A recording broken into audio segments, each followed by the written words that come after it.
Let me start by saying that the judge found what we have been saying since last February, and that's the fact that Act 10 wasn't about addressing the fiscal needs of the state. Act 10 was about eliminating workers' rights to have a voice through their union. The two provisions found unlawful today were specifically intended to attack the operations and viability of unions who didn't support Scott Walker by requiring us to go through excessive hoops in order to maintain basic operations. Let me explain what this means to my members.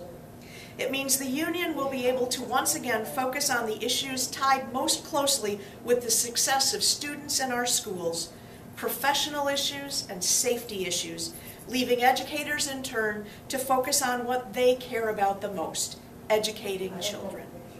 It never made sense to us why an educator could have payroll deduction for their health club dues or their United Way contributions, but not their union dues. The judge agreed with our position, saying this restriction is unlawful, and even going so far as to call it an example of political favoritism.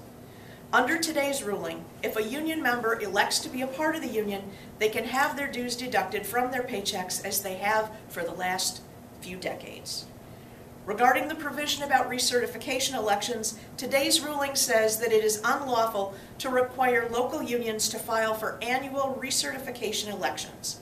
Walker's rule required unions to meet an extreme threshold that no other election requires, not even presidential elections. The court said that Walker's actions going this far were unprecedented. The court ruling shows that Act 10 was never about balancing the state's budget, as Governor Walker claimed. It was a mean-spirited attack designed to attack unions and the workers who belong to them.